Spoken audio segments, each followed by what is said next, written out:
Bakit ba ang lakas mong kumain? Akala ko, ako na ang pinakamatakaw sa atin. Nakatuloy ako kung ano laman ang tiyan mo. Parating gutom, wala madalas tsumorba. Ang hilig mo pa sa kubeta. Galing yun yung sa ututan, kayang ginagawa niyang session. Gantihan ng utot. Isang beses ko palang naririnig utot mo, utot na utot.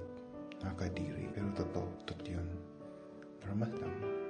Pero hindi ko pa naamoy, tayo kong maamoy yun. Ang dami mong mga ka-close na babae, kung babaero ka din kaya. Alam ko namang hindi. Yung tungkol kay Wendy, sa'yo dati, huwag mo sabihin. Pero alam ko naman kung sino siya. Saktan ka, no? Ikaw hindi pa naman siya handa para sa'yo. Gusto mo po bang pag-usapan natin yan? Bakit kasi hindi ka nagtanong sa akin? Ano naman ako? Sa akong esperto lang karanasan. Ayaw ba talaga sa'yo ni Nokia? Darating din yan, kaibigan. Darating din yan. Hintay ka lang. Nga pala, congrats ulit sa pagkapanalo mo. Sa kasaysayan ka na ngayon. Di lamang sa Yui, namin ang mga kaibigan ng iyong pamilya ng Buklusini. Grand prize ka na sa Shell. Umusay ng obra mo. Ipagpatuloy mo lang yan. Di ko na kailangang sabihin na huwag lalaki ang unang. Kilala naman kita. Di ka katulad nila. Oo, alam ko. Masyadong madrama itong mensahe ko. Bagay naman sa araw. Ang kaarawan mo, diba?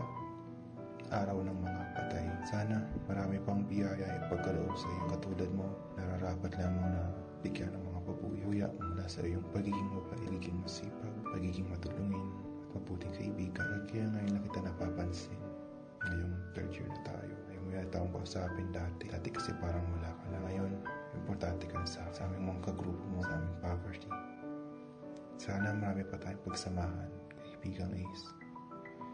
Hindi kita makakalimutan na ating mga pagsamahan. Ko rin makakalimutan yung pagpapatuloy mo sa atin sa tahanan niyo. Bait ng pamilya mo, nakakaingat. O siya, maraming salamat. Bago ko makalimutan, sana magbaon ka pa ng marami. Maraming pandesal. Happy birthday, Ace.